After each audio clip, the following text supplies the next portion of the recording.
Welcome to WatchNut TV and another edition of What's in the Box. In this edition we're reviewing a Rolex Datejust, one of the newer versions of the model. This is a reference 116234. It is an M serial number watch that was made 2009 and was originally sold by a U.S. dealer. We have a fairly complete box and packaging set. We have the wallet, obviously, and the warranty card itself. Going to take a quick look at the card, the M serial number reference. We have the warranty book that comes standard with all Rolex watches, the Datejust instruction manual, and the factory service manual that they ship with all of their watches these days. It's in the newer style box, which you would expect for a 2009 watch. For those of you who haven't seen the updated Datejust, they've done some nice things with the watch.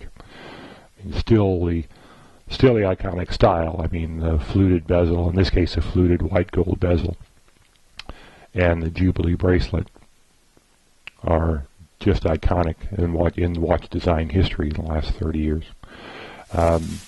If you haven't seen one, they've done some interesting things with the watch. Most of this case has plastic on it, but the plastic's been removed from this upper quadrant. And you can see that the sides of the lugs, tops of the lugs, are now polished instead of brushed, which kind of makes the watch easier to take care of and refinish. Gives it, I think, a little classier look than the brushing that's traditionally been the way the cases for these watches have been finished. The dial is a really pretty dark blue. It has some, you kind of get it in the right light, it has little concentric circles in it that give it a sunburst finish or view when you get it just canted into the light the right way. On these newer models, the date wheel actually, on some of them, in this one it does alternate between red lettering and black lettering every other day. It kind of gives it a neat look. Case is still pretty standard Datejust, other than the polished top sides now. This one still has most of the protective plastic on it. The Jubilee bracelet has the new solid end links, which are a nice touch. That way they won't collapse and pull away from the case, has traditionally been what happens to these over the years, and they get worn. Design is still the same, but in this case they've gone to a hidden clasp version, which is again I think a very nice addition. They've done some nice improvements on the manufacturing and quality of the clasp. It has it's a thicker machine metal. It doesn't have the kind of thin, flat, stamped material that was used in the past for the insides of the clasp.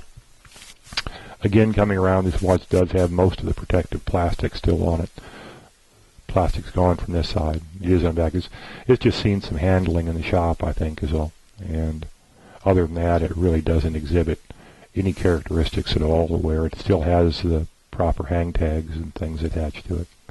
And I think it's just a beautiful dial. I mean, I tend to personally favor the lighter colored dials on the Rolex watches, but this one is a really pretty. And the sunburst, really pretty blue, and the sunburst gives it a nice appeal when it's caught in the right light. So, anyway, this is still the 36mm version. There is a larger version. I've yet to encounter one of those, but I'm looking forward to seeing one of the 41mm versions as well.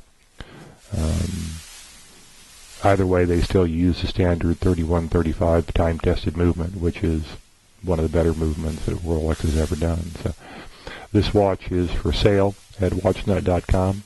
If you'd like to have a look, please take a look at the close-up pictures and some of the other documentation on the watch that we feature on our site. And I hope you enjoyed it. Thank you very much for taking the time to watch.